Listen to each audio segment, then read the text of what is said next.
Hello et bienvenue sur Plouf, le podcast qui part à la rencontre de celles et ceux qui se sont lancés dans le grand bain de l'orientation. Aujourd'hui, on continue la série Lifeguard avec Charlène. Charlène est coach depuis 2020. Elle a effectué plusieurs switches dans sa carrière et elle vient justement nous parler de son rapport à la cohérence, de la manière dont il faut qu'on apprenne justement à écouter notre instinct, notre corps pour pouvoir prendre des décisions qui soient aussi plus alignées avec nous-mêmes, nos besoins et nos envies profondes. J'espère que cet épisode te rassurera, t'inspirera pour pouvoir, pourquoi pas toi aussi, enfiler tes brassards et te lancer dans le grand bain. On se retrouve en fin d'épisode. Bonne écoute!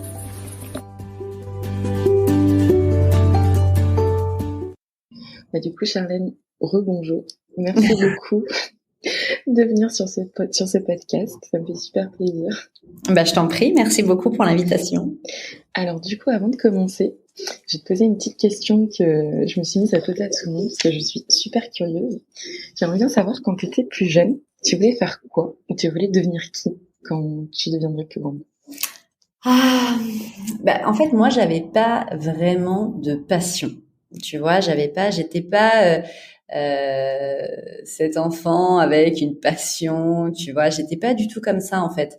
Mais une seule chose qui m'intéressait énormément, c'était de découvrir les choses. J'avais toujours envie de découvrir autre chose. Donc, tu vois, j'ai grandi à la campagne et j'aimais bien partir un peu toute seule, comme ça, explorer ce qui se passait un peu aux alentours. Donc ça, c'était l'élément, on va dire, de ma jeunesse en tout cas. Mais j'avais pas de passion réelle. Ok, donc tu t'es jamais projetée dans un truc en particulier? Non, pas du tout. Et en plus, tu vois, même aujourd'hui, je suis pas quelqu'un qui se projette comme ça, en fait. Moi, je suis bien dans le moment, dans le moment présent, on va dire.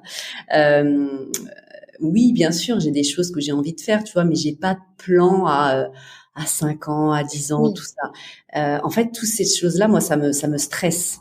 Tu vois, quand on me pose cette question, qu'est-ce que tu vas faire dans 5 ans? Mais déjà, j'ai du mal à te dire ce que je vais faire dans 2 mois. Donc, dans 5 ans, tu vois, je pense que c'est difficile. Après, tu peux te donner une trajectoire, mais te dire exactement ce que tu vas faire. En tout cas, moi, j'ai jamais réussi à faire ça. Ah, c'est marrant. Je pense qu'on a tous un peu notre trajectoire temporelle au-delà de laquelle on se met à stresser. Moi, je suis aussi plus autour des 2 mois, voire 1 mois. Mais j'ai des amis qui ont vraiment le plan à 5 ans. Et j'admire ça. J'admire Ouais, vraiment. tout à fait, ouais. Mais j'ai des amis qui sont comme ça et je trouve ça super. Mais moi, j'arrive pas du tout à faire ça. Et tu vois, j'ai déjà été dans des situations où ma vie était un peu calée, on va dire. Et en fait, ça m'angoisse. Moi, de savoir ce qui va se passer. Tu vois, de te dire dans 1 an, je sais que je vais être là ou c'est quelque chose qui m'angoisse en fait. C'est l'inverse. Je suis beaucoup plus à l'aise dans l'inconnu en fait. D'accord. Ça me motive, je trouve ça hyper excitant. Alors que d'avoir une ligne comme ça tracée, ça pour moi c'est angoissant personnellement. Ok. Ah, c'est super intéressant. Je pense que t'es la première personne qui le formule comme ça, en parlant d'angoisse. Et d'ailleurs, toi, t'as fait pas mal de switch dans ton parcours. Quand on avait échangé, tu m'avais raconté que justement t'avais changé de trajectoire assez régulièrement. Oui. Est-ce que tu peux en parler un peu plus? Ouais, tout à fait. Donc moi j'ai fait plusieurs switch et tu vas voir qu'ils sont pas vraiment linéaires et ils n'ont pas vraiment été anticipés non plus. Ils se sont plutôt faits de manière, disons que l'opportunité s'est présentée et je l'ai saisie parce que pour moi elle était la bonne sur le moment. Donc mon premier switch, il a eu lieu quand j'avais 21 ans. Donc, j'ai terminé ma licence en marketing et publicité, donc que j'ai effectué en France. Et donc, j'avais un stage de fin d'année à faire, donc que j'ai fait dans une agence de relations publiques. Et à l'époque, j'ai réalisé que mon anglais était très, très mauvais pour travailler dans la vie active. Et du coup, j'ai décidé de partir 6 mois à Londres pour améliorer mon anglais. Et donc, à la rentrée, je devais revenir en France pour débuter mon master. Finalement, j'ai adoré Londres. Je me suis sentie vraiment très très très bien à Londres. Et donc j'ai décidé d'y rester et j'y suis restée pendant 10 ans, où j'ai finalement après fait mon master donc à Londres. Voilà, donc ça a été mon premier switch, et je dirais même aujourd'hui, je pense que ça a été la meilleure décision que j'ai prise. Tu vois, d'avoir fait ce changement, de partir comme ça, un peu toute seule, vivre ma propre aventure, je dirais. Ça a été vraiment très formateur et vraiment j'encourage tout le monde à faire ce genre d'aventure. Ensuite, donc à Londres, j'ai travaillé dans différents groupes internationaux, donc en marketing. Donc c'était génial, hein. J'ai pu construire ma carrière, j'ai énormément appris. J'ai travaillé dans beaucoup de domaines différents et je trouvais ça hyper intéressant justement à Londres parce que tu as vraiment cette ouverture qui t'est donnée, et on te met pas de bâton dans les roues quand tu veux changer de domaine. C'est très simple en fait. Justement, les personnes voient en toi justement des compétences qui eux ils vont pas forcément avoir dans leur industrie et ils trouvent ça plutôt intéressant. Donc j'ai absolument adoré mes 10 ans passés à Londres et ensuite j'ai déménagé à Paris, où j'ai continué donc à travailler dans le marketing. Et puis, j'avais toujours cette envie d'apprendre plus, hein, qui m'a suivie jusqu'à maintenant, et donc d'augmenter mes compétences. Donc j'ai fait un switch là encore de carrière cette fois, puisque je me suis reconvertie dans un poste de commercial. Donc dans la même entreprise où je travaillais, mais cette fois-ci donc en côté commercial où je vendais des solutions marketing du coup à des directeurs marketing. donc j'ai fait ce poste pendant 3 ans. Okay. Et c'est un poste qui a été où j'ai eu beaucoup de mal à trouver ma place. Parce que même si c'est des environnements qui sont énormément liés, donc le marketing et le commercial en général, c'est deux départements qui travaillent beaucoup ensemble, le mode de fonctionnement n'a absolument rien à voir. Et je m'attendais pas à un virage aussi important. Je dirais, j'avais probablement un peu sous-estimé les difficultés qui allaient être devant moi. Voilà, donc j'ai fait ce poste pendant 3 ans et ensuite il y a eu le confinement. Le fameux confinement qui donc nous a donné beaucoup de temps pour réfléchir à ce qu'on était, à ce qu'on voulait, hein, je pense pour beaucoup de personnes. Et pendant ce confinement, donc j'ai décidé d'entamer une formation dans le coaching et la PNL, donc la programmation neurolinguistique, de manière à travailler plutôt le côté humain, parce que c'est un domaine qui m'a toujours intéressée et qui avait tout le temps été mis en lumière dans les différents tests que je pouvais faire parfois en entreprise sur quel type de personne êtes-vous, etc. Et j'avais aussi été coachée moi-même et cette partie-là, en fait, avait vraiment été mise en lumière lors de mon coaching. Et donc, je me suis dit qu'avec tout ce temps que j'avais, j'allais pouvoir explorer donc ce côté accompagnement de personnes. Donc, j'ai commencé à faire ça et au départ, c'était quelque chose que je voulais faire en parallèle de mon activité salariale. Donc, je pensais conserver mon poste et puis faire du coaching de temps en temps. Sauf que j'ai vraiment adoré ça et j'ai vraiment commencé à prendre beaucoup de plaisir à faire ça, de voir les personnes se transformer, ouvrir leur champ des possibles, s'autoriser à faire autre chose, à voir leur situation sous un autre angle. Et du coup, eh bien, j'ai décidé d'en faire, en tout cas de me donner la chance d'en faire mon activité. Donc il y a quelques mois, j'ai posé un congé sabbatique dans l'entreprise dans laquelle je travaille, pour justement développer mon entreprise, donc qui s'appelle Rise and Be, pour justement avoir le temps de développer ce business, voilà, à temps complet. Et donc, en parallèle de ça, puisque je n'ai plus besoin d'être à Paris, puisque je vivais à Paris et que je n'ai plus besoin d'aller dans un bureau, j'ai rejoint la communauté des digital nomades. Voilà, donc je voyage régulièrement dans des pays différents. en fonction de mes envies. Et voilà, donc pour l'instant, c'est vraiment un mode de vie qui me convient énormément. Et je pense que ça rejoint peut-être un petit peu ce que je te disais au départ, cette idée d'exploration, tu vois, de partir un peu toute seule, regarder ce qui se passe ailleurs, etc. Donc pour l'instant, c'est vraiment un mode de vie qui me correspond super bien. J'ai plein de questions. Je vais commencer plus par une question de définition, parce que quand tu as dit que tu faisais de la PNL, est-ce que tu peux me rappeler ce que c'est exactement? Alors la PNL, donc programmation neurolinguistique, donc c'est l'idée en fait de venir travailler sur la performance des personnes en fonction de structures que tu vas mettre en place avec eux. Donc par exemple en fonction de le vocabulaire que tu utilises toi-même lorsque tu parles de toi, lorsque les choses que tu peux te raconter par exemple dans ta tête, bah, toutes ces choses-là, elles ont un impact très important sur la manière dont ton énergie va être, ton comportement, etc. Et donc c'est venir travailler sur toutes ces choses-là pour justement t'aider à mieux performer et atteindre tes objectifs. Donc on est vraiment sur l'idée d'atteinte d'objectifs avec la PNL. Ah ok. J'avais une vision, pas proche de la CNV, mais qui était plus sur apprendre à connaître ses besoins et justement à atteindre plus une forme de zénitude, même si le terme est très très mal choisi. Plus que performance. Non, pas forcément. Après, en coaching, oui. Là, en coaching, tu vas vraiment apprendre à connaître tes besoins, à rentrer dans la connaissance de soi, etc. Donc, on va venir travailler sur tes talents, tes compétences, tes valeurs, ce qui t'intéresse, ce à quoi tu es bonne, moins bonne, etc. Donc, ça, c'est plutôt coaching.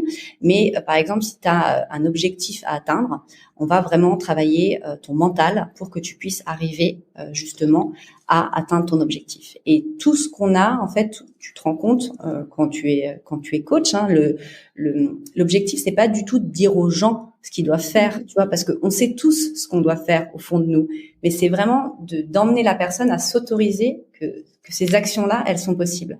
Donc c'est de voir les choses d'une différente manière. Ok. Ah, super intéressant. Et du coup, je reviens à mes questions sur sur tous tes switches. Je me posais la question justement, tu parles de s'autoriser à changer, de pouvoir justement un peu suivre son instinct. Et toi, t'as commencé assez jeune justement, tu vois, quand t'avais 21 ans, à partir à Londres, t'y es resté 10 ans. Qu'est-ce qui t'a donné un peu cette autorisation? Toi, comment tu le voyais à l'époque? Parce que je pense que c'est assez rare de justement lâcher prise aussi jeune et aussi tôt. Bah, en fait, pour moi, c'était ce que je devais faire. Je le sentais au fond de moi, en fait. Si tu veux, donc moi, j'ai grandi dans un village en Normandie, donc c'est un tout petit endroit où il y a 200 personnes. Et je me suis jamais sentie à ma place, en fait. D'accord. Et en fait, ne pas se sentir à sa place, parfois, c'est difficile de mettre des mots dessus parce que c'est juste quelque chose que tu ressens. Tu vois, c'est quelque chose à l'intérieur que tu sens, mais tu peux pas vraiment te dire quel est vraiment le problème de cet endroit. Et donc, quand on m'a parlé de Londres, c'était avec une collègue justement avec qui j'étais dans cette agence de relations publiques qui m'a dit mais je te verrais trop bien vivre à Londres, c'est très international, tu vas rencontrer plein de personnes, ça c'est quelque chose qui t'irait vraiment bien par rapport à ce que je vois de toi. Et en fait, comme ça, en y pensant, je me suis dit mais oui, mais je vais essayer. Pourquoi pas? Parce que de toute façon, t'as rien à perdre, tu vois. À l'époque, j'avais 21 ans, je vivais chez mes parents. Je veux dire, si je vais à Londres pendant un mois et que je déteste, tu vois, voilà, je reviens et puis c'est fini, on n'en parle plus. Mon expérience de londonienne, elle s'est arrêtée et voilà. Donc, je pense que c'est ça, tu vois, quand t'es super jeune et que t'as vraiment quelque chose qui te tient à cœur, que t'as envie de faire, ben fais-le.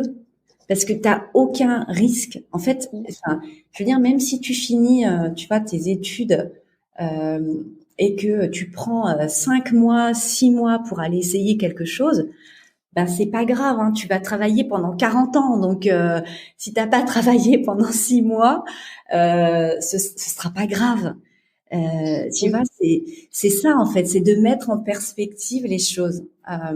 Tu vois, comme moi là, je prends un congé sabbatique, c'est un an sur une carrière de 40 ans, mais c'est rien.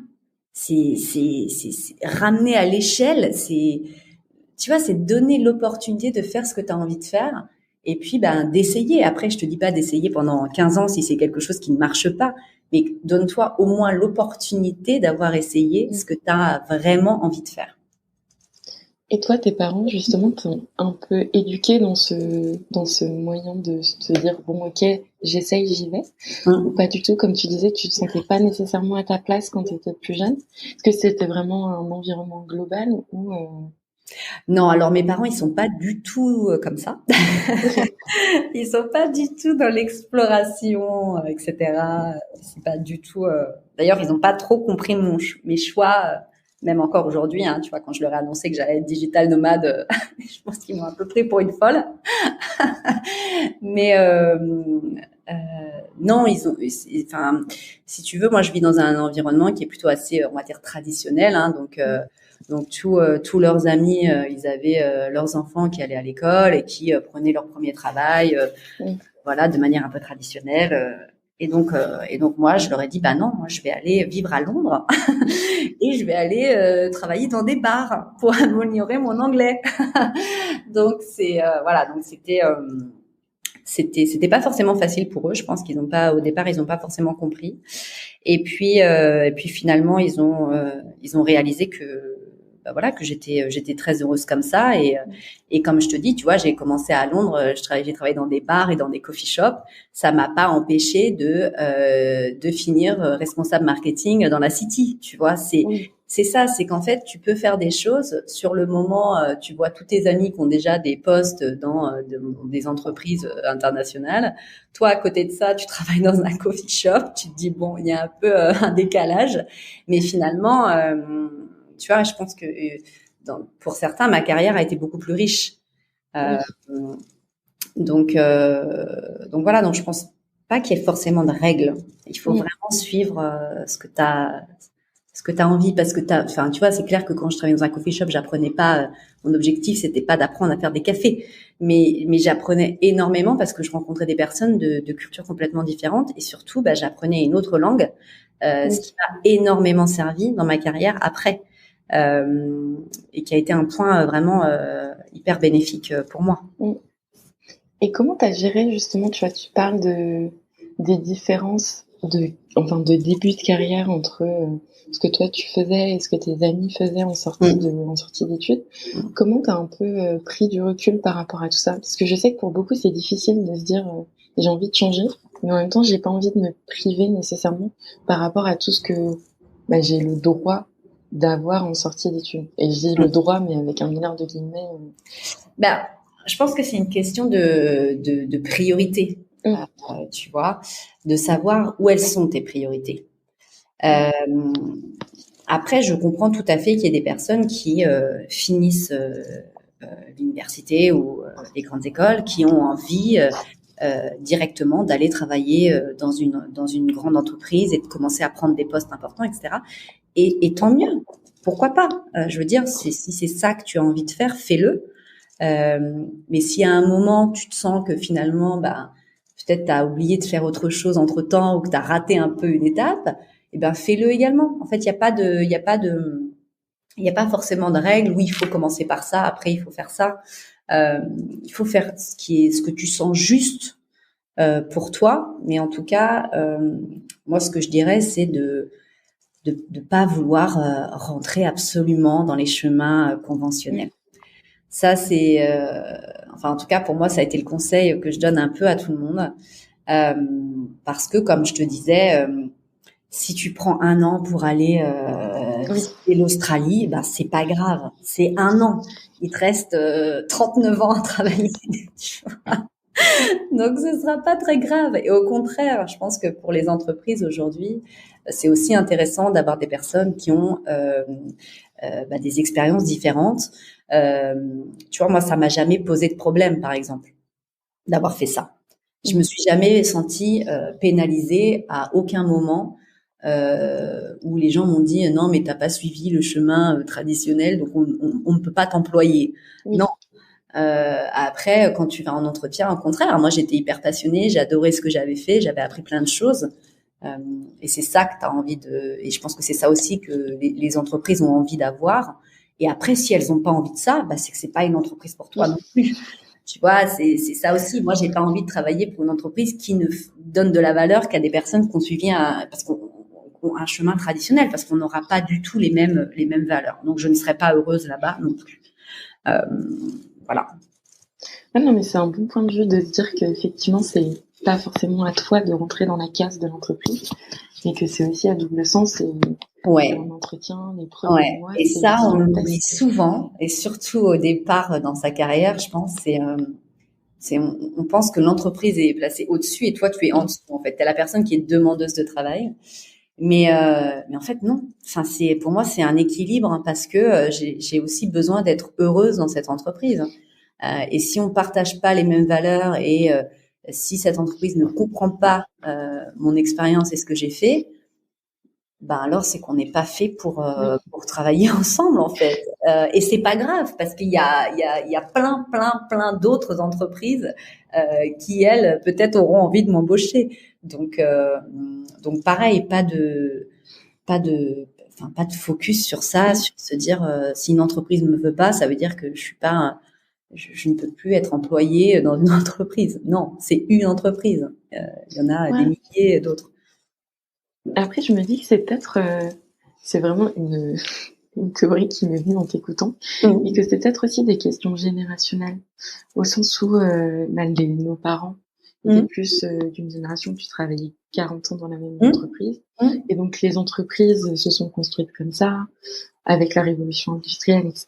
Tu avais aussi ce moyen, mais avec l'explosion des startups aujourd'hui, tu as peut-être aussi plus de place pour des trajectoires un peu plus alternatives. Tout à fait. Non, complètement.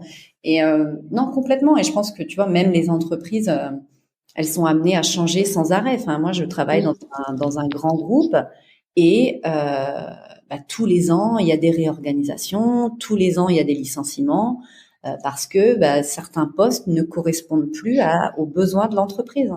Et en fait, une entreprise aussi, pour assurer sa vie, sa survie, elle a besoin de sans arrêt se renouveler, s'adapter au marché, etc. Et donc, nous aussi, en tant qu'employés, on a besoin de s'adapter également au marché, aux tendances. On n'a pas le choix. Donc ça, c'est extrêmement important, je dirais.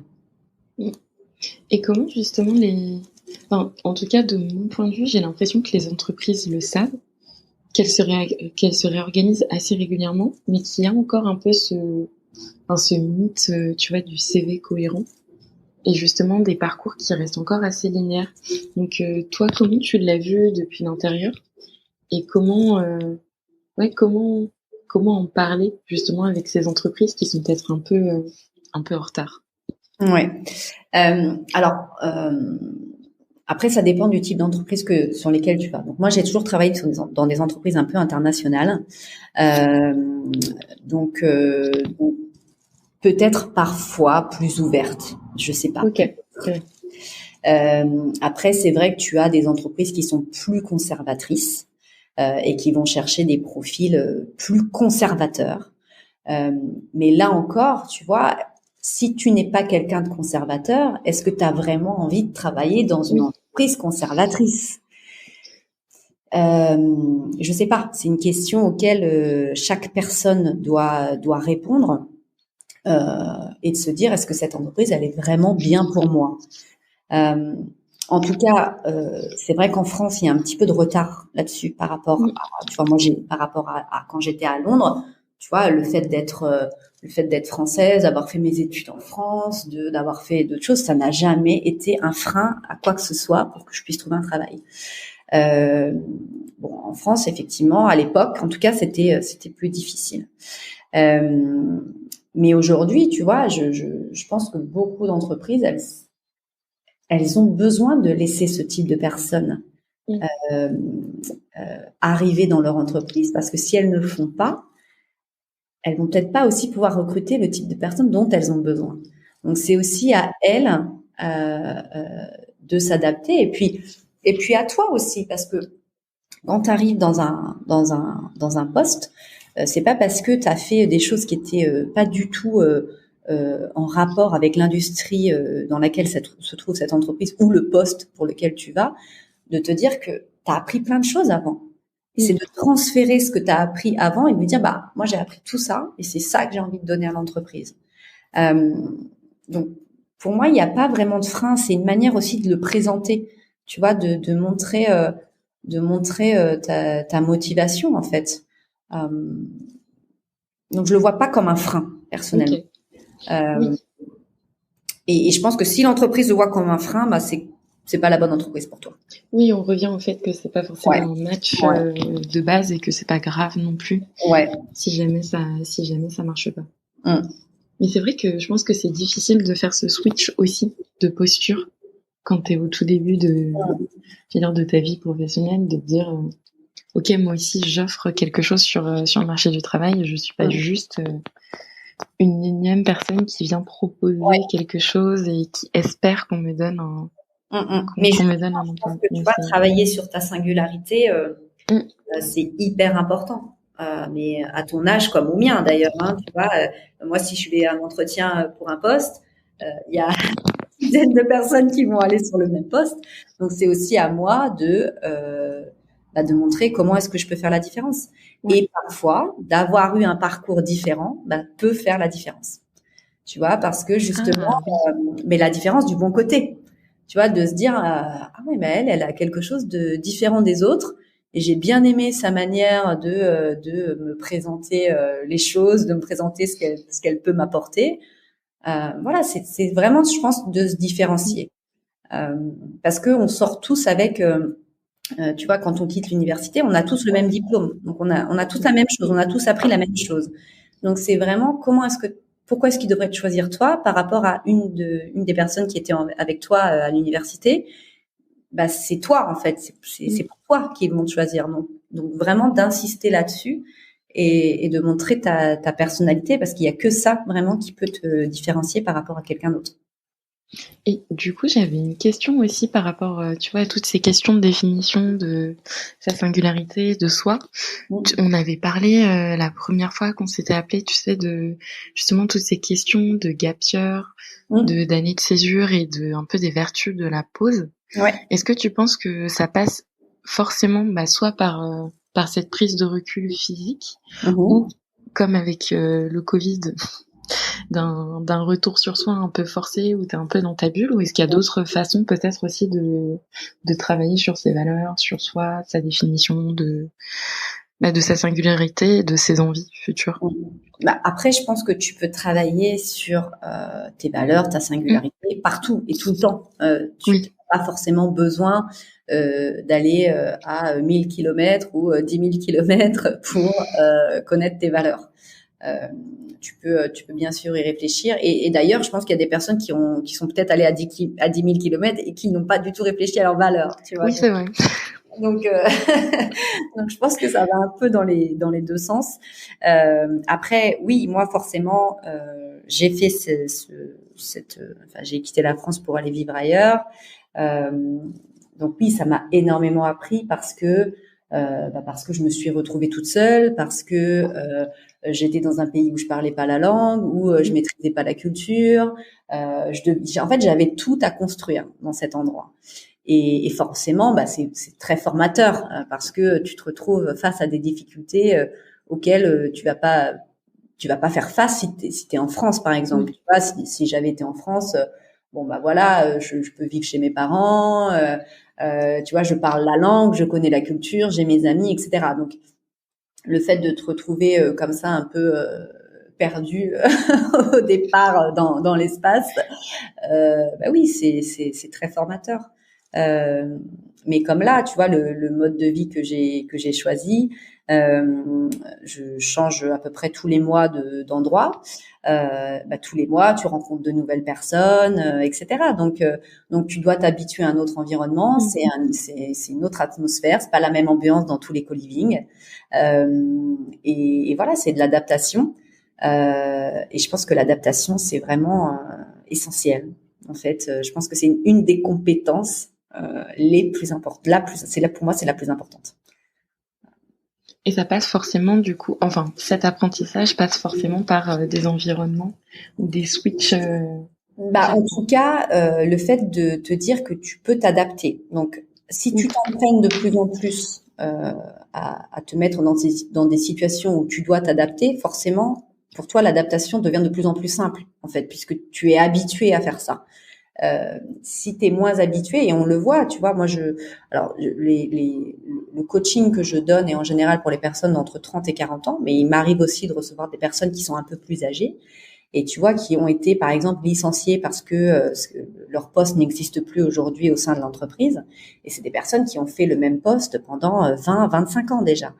Et en fait, de se dire qu'ils n'ont pas du tout été donc habitués à ce mode d'adaptation et de se dire, je dois changer d'entreprise, je dois refaire mon CV, je vais aller travailler dans une autre entreprise. Pour elles, elles sont complètement déstabilisées en fait par ce qui vient de leur arriver. Alors que pour une personne qui a eu l'habitude continuellement de changer, si tu veux, quand l'entreprise te dit bon, j'ai plus besoin de vos services, bon, ça fait un petit peu mal à ton ego parce que tu le prends quand même un petit peu de manière personnelle, mais tu es capable de rebondir et de t'adapter assez facilement parce que tu as cherché du travail plein de fois, tu as travaillé dans plein d'entreprises, tu as fait ton CV 1000 fois. Donc voilà, tu as fait plein d'entretiens, donc tu connais déjà ce process. Mais tu vois, quand tu n'as pas l'habitude de changer, c'est forcément plus difficile lorsque tu as un changement qui est forcé et que tu n'as pas le choix. En fait, il est là et tu es obligé de t'adapter. Non, mais c'est fou, tu vois, tu t'as dit 25 ans. Et vraiment, dans mon esprit, ça m'a semblé être, j'allais dire être une vie à mon échelle. C'est un peu comme une vie. Mais ça me semble impossible à l'heure où on parle que des personnes qui rentrent aujourd'hui sur le marché du travail puissent passer 25 ans dans une entreprise. Maintenant, oui, je pense que c'est beaucoup plus difficile. Mais des personnes qui ont aujourd'hui 50 ans, c'est possible. Effectivement. C'est possible. Oui, c'est vrai. Surtout dans des grands groupes, tu vois, parce que dans des grands groupes aussi, parfois, tu vas travailler 3 ans dans un poste, après on va te proposer autre chose pendant 3 ans, on va te proposer autre chose, et en fait, ça passe très vite. Tu vois, moi, dans cette entreprise où j'ai été 7 ans, et d'habitude, je vais jamais rester, je suis toujours restée en général 1 an, 2 ans, 3 ans dans une entreprise maximum. Et en fait, là, le fait que ce soit un grand groupe et qu'il y ait différentes opportunités qui s'offrent à moi, du coup, voilà, je suis restée 7 ans et c'est passé très, très vite. Ah oui. Oui, effectivement, j'avais pas pensé à ça parce que moi, je suis plus habituée au milieu start-up. Et donc, tout va très vite, mais tu peux aussi changer très rapidement d'entreprise. Je pense un peu comme si tu changeais d'unité dans un Tout à fait. Ouais, exactement. Et pour revenir un peu à ces questions justement de gap year, est-ce que tu penses que en France, c'est ce que tu disais au début, on a un rapport à la pause qui est assez particulier par rapport à d'autres cultures. Je pense, moi j'avais fait un échange en Finlande où ils étaient beaucoup à faire ça en fin d'études. Je sais qu'en Allemagne ou dans les pays anglo-saxons aussi beaucoup. Est-ce que, à ton avis, c'est un truc, non pas qui devrait être institutionnalisé, mais peut-être un peu plus mis en valeur? Parce que j'ai l'impression que toi, ça t'a beaucoup apporté. Et quand on est jeune, on n'a pas forcément de capacité de prise de recul. Moi, je vois autour de moi, on choisit beaucoup des voies parce que nos parents nous ont dit que c'était cool, que nos amis font ça, etc. Et j'ai l'impression que, tu vois, de ce que tu me dis, que ces 6 mois t'ont déjà permis de dire, ok, on chill, mais toi t'as eu cette envie, mais si on n'a pas forcément, je me demande si c'est pas un truc. Après, je pense qu'il faut pas que ce soit quelque chose de forcé, tu vois, parce que les personnes à qui ça ne va pas du tout correspondre, c'est vrai.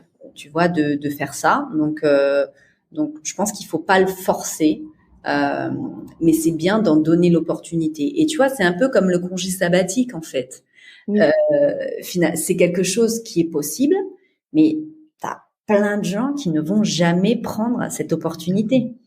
Parce que voilà, il faut faire 1 an de pause dans sa carrière. Tu n'as pas de revenus pendant le moment où tu es en congé sabbatique, donc il faut aussi gérer cette période-là. Et du coup, une fois que tu es dans cette vie active et que tu as pris l'habitude de gagner un salaire qui va augmenter au fur et à mesure des années, c'est beaucoup plus difficile de sortir de ça et de te dire non, attends, je vais aller faire autre chose pendant 1 an et après je vais voir ce que je vais faire. Donc moi je pense pas qu'il faut le forcer, mais je pense qu'il faudrait en donner l'opportunité. Tu vois, sans être pénalisé en fait, de dire j'ai l'opportunité de faire ça et c'est un choix. Je vais pas être pénalisée lorsque je vais vouloir revenir, par exemple, peut-être continuer mes études. On va pas me dire oui mais attendez parce que là vous êtes sorti du cadre universitaire et du coup vous pouvez plus rentrer.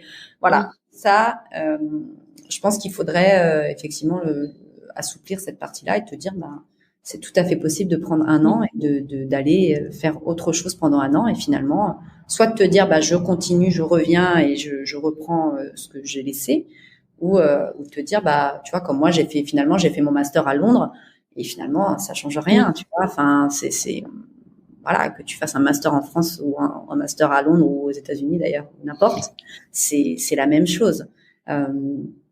Donc je pense qu'il faut pas le forcer, mais il faudra en donner l'opportunité. Ouais, mais en fait, en t'écoutant, je me dis que finalement, le Covid, c'est peut-être un peu une forme une forme d'année de césure que beaucoup ont été forcés de prendre. Parce que j'ai l'impression que ça a quand même, que beaucoup de personnes se sont retrouvées à réfléchir sur le sens de leur vie, se dire que ce soit à 20, 30 ou 40 ans, qu'il y a quand même encore beaucoup de temps devant nous, et à réfléchir un peu à l'impact qu'ils voudraient avoir. Donc peut-être que c'est pour ça aussi qu'il y a eu une petite vague d'émissions, reconversions après cette période. Je sais pas comment ça s'est passé, pour ta génération, mais en tout cas, je sais que de mon côté, ça a bien secoué. Ouais, je pense que c'est pareil pour ma génération. Ça a énormément secoué les gens. D'ailleurs, moi, j'en fais partie. Je fais partie de ces gens-là. Je pense qu'on était tous un peu. Tu vois, moi, si je parle pour moi, j'étais un peu dans ce que j'aime bien dire, mais dans cette roue un peu du hamster, tu sais, qui court sans arrêt. Tu t'es dans cette roue infernale et tu sais pas vraiment où tu vas en fait, mais tu continues parce que tout le monde fait ça et t'es pris dans cet engrenage un peu. Donc tu continues de faire ça. Et effectivement, le fait d'être forcé à rester chez nous, à être coupé un peu du monde, ça nous a donné énormément de temps de réflexion, etc. Et donc il y a beaucoup de personnes, je pense, qui se sont dit mais en fait ce que je fais, ça me va pas. Je ne sais pas pourquoi je le fais, mais j'ai envie d'essayer autre chose, etc. Donc et tant mieux, je dirais. Tu vois, et pour certaines personnes, ça va peut-être être le cas de se dire j'avais besoin de prendre 1 an, tu vois, de prendre du recul par rapport à ma situation, et puis après de revenir et d'être mieux en fait, de dire voilà, maintenant j'ai reposé les bases, et du coup je me sens mieux pour continuer. Donc je pense que ça a été pour moi, je le qualifie d'une opportunité. Je sais que certaines personnes l'ont vécu d'une manière pas forcément simple ou facile. Mais en tout cas, pour moi, personnellement, j'ai absolument adoré cette période qui m'a fait énormément de bien. Donc j'espère que c'est le cas pour beaucoup de personnes et qu'en tout cas, ça a permis de reprendre un peu le contrôle de sa vie, je dirais. Et du coup, avant-dernière question, parce que par rapport à ce que tu dis, tu vois, sur ta roue de hamster, c'est étonnant. Mais au travers de notre échange, tu as beaucoup parlé de s'écouter, du fait que tu te projetais pas. Et donc, ça m'étonne de ta part, tu vois, que tu dises que toi aussi, t'étais un peu dans cette roue de hamster. Et donc, comment on peut se reconnecter à son instinct quand on se retrouve dans ce train-train de l'enfer? Alors, je pense qu'il y a deux choses. Il y a se reconnecter à son instinct. Alors, je pense que moi, je savais que j'étais pas vraiment au bon endroit. Mm. Euh, mais après, il y a se dire où est ce bon endroit. Mm. Donc, où est ce bon endroit? Donc, tu le sais pas forcément. C'est pas, comme je t'ai dit, moi, j'ai jamais vraiment eu de passion ou de choses comme ça, tu vois. Donc, euh, moi, ça fait 15 ans quand même que je travaille en entreprise et je savais pas vraiment où était cet endroit en fait. Et même si tu connais cet endroit, de te dire je vais lâcher tout ce que j'ai et je vais aller dans cet endroit, ça c'est encore une autre étape. Oui, Aujourd'hui, c'est je vrai. pense que tu as plein de gens qui se disent qui sont pas au bon endroit, mais de passer à l'action pour aller dans autre chose, c'est l'étape la plus difficile. Ça peut sembler simple, en fait, tu vois, comme ça, on te dit, ben, t'aimes pas ce que t'as, change-le et puis Oui. va faire autre chose. D'ailleurs, ça a souvent été, tu vois, ce que je disais à tous mes à tous mes amis, c'était, bah, si tu n'aimes pas ce que tu fais, change-le. Euh, oui, bien sûr, le changer, sauf qu'effectivement, quand tu es plus âgé, il n'y a pas forcément peut-être que toi. Hein, t'as peut-être Oui. des enfants, tu vis peut-être avec quelqu'un, et ces gens-là, eux, ils n'ont pas forcément prévu le fait que toi, tu voulais complètement bouleverser ta vie. Donc voilà, donc il y a d'autres choses à prendre en compte. Euh, et ça se fait pas comme ça, un changement. Hein, ça se fait pas. Et surtout, enfin, moi, je dis souvent de ne pas le faire sur un coup de tête, surtout Mm. quand t'es plus âgé. Quand même, c'est quelque chose auquel il faut un peu calculer ton risque, je dirais, parce que forcément, qui dit changement dit un peu risque. Hein, c'est Oui. normal. Donc, accepter de prendre ce risque et surtout, assurer un peu ses arrières, euh, même si on peut pas tout calculer et tout prévoir, mais savoir au moins que t'as un peu un filet de sécurité autour, euh, tu vois, et ce filet de sécurité, ça peut être, t'as peut-être un peu d'économie, t'as ton expérience aussi, hein, toi, la personne que tu es devenue, la personne que tu as construite, c'est aussi ta sécurité. Voilà, donc et avoir un entourage aussi, de personnes qui sont là pour te soutenir, hein, dans ce changement que tu as envie de Mm. prendre. Ouais, je pense plus tu vois, à mes amis en fin d'études, qui ont pris des directions mais qui n'ont rien à voir. Hum, J'ai une pote qui fait de la poterie, une autre qui fait de la pâtisserie. hum, Et c'est vrai que quand tu termines tes études, donc hum, qui plus est en plus tu es en école de commerce, généralement tes économies tu les as données hum. à l'école. Je pense que vraiment c'est important d'avoir l'entourage Ouais, derrière je qui pense que soutiennent. l'entourage, c'est hyper important. Mm. Enfin, dans tout ce que tu vas, dans tout ce que tu décides d'entreprendre quelque chose ou que tu décides de partir à l'étranger, etc. C'est Mm. important d'avoir ton entourage qui te soutienne. Mais pour tes amis qui ont fait quelque chose de complètement différent par rapport à peut-être ce qu'elles étaient destinées à faire, on va dire. Euh, Moi, je pense que je pense que ça doit être des passions pour elles, hein, puisque elles vont aller faire quelque chose quand même de plus artisanal, on va dire. Mm. Et moi, je trouve ça formidable d'aller essayer de faire ça.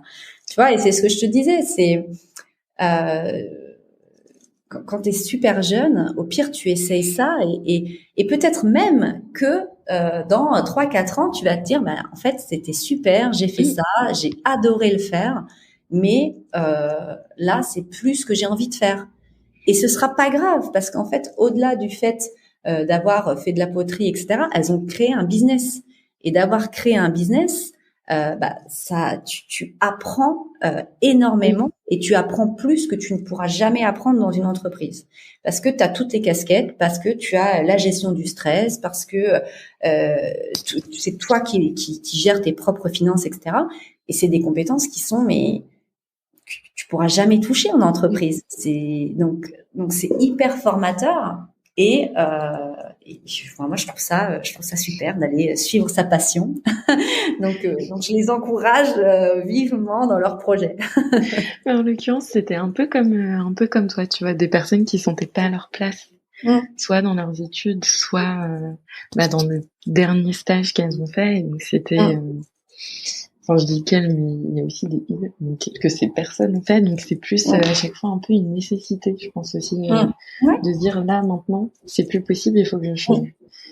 Et je trouve ça super fort d'arriver à mettre des mots, comme tu disais, sur le fait que tu n'ailles pas bien, parce que c'est ce qui te fait aussi bouger au fur et à mesure. Sinon, t'arrives pas à mettre le doigt dessus. Tout à fait. Et du coup, dernière question. Est-ce que tu aurais peut-être justement un outil à partager pour soit un peu se reconnecter à son instinct, vu qu'on en a beaucoup parlé, ou un outil que tu aimes bien partager à des personnes que tu coaches? Oui. Donc moi, un outil que j'utilise souvent en coaching, c'est la visualisation. Je trouve que c'est un outil qui est hyper puissant. Parce que ça te permet vraiment de te voir en situation. Et surtout, ton cerveau, il va pas forcément faire la différence entre le réel et l'imaginaire. Donc te visualiser, tu vois, sur par exemple ta journée idéale, c'est très très puissant parce que ça te permet aussi ça touche pas forcément que ton travail, mais ça peut aussi toucher l'environnement dans lequel va se faire ce travail. Tu vois, des choses par exemple sur où est-ce que tu vas te réveiller par exemple. Est-ce que tu te vois plutôt dans une ville? Est-ce que tu te vois plutôt dans une campagne? Est-ce que tu te vois à la mer, à la montagne, etc.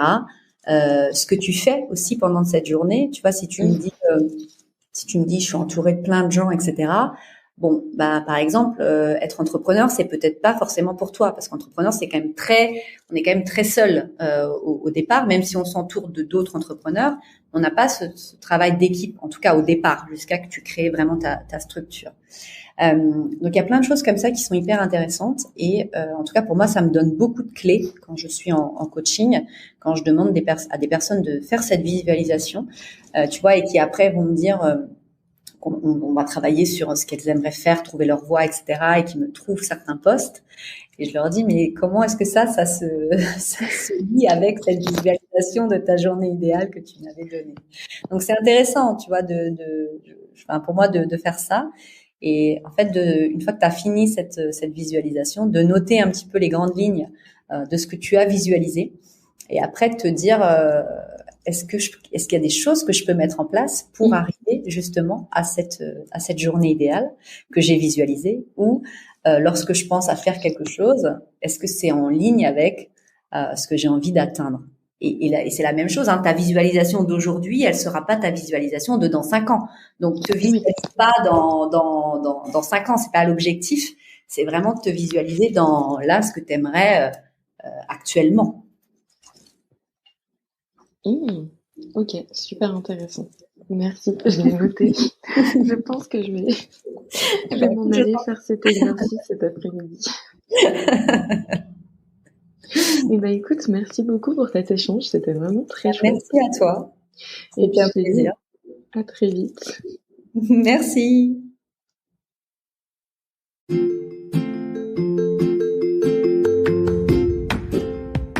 Et voilà, on arrive au bout de cet épisode. Merci à toi de l'avoir écouté. J'espère que tu en sors un peu plus inspiré et un peu plus outillé pour te lancer toi aussi dans le grand bain de l'orientation. Si ce sujet de quête de sens en fin d'études t'intéresse, je t'invite à regarder tous les liens que je t'ai mis en description de cet épisode pour que tu puisses avoir un meilleur aperçu de tous les contenus qu'on te propose avec Our Millennials Today. Et si jamais l'envie te prend toi aussi de t'installer dans notre piscine pour pouvoir parler de ton parcours ou simplement échanger autour de ces thématiques éducatives et d'orientation, n'hésite pas à nous envoyer un email, j'y répondrai avec grand plaisir. En attendant, je te dis à très bientôt, les pieds dans l'eau.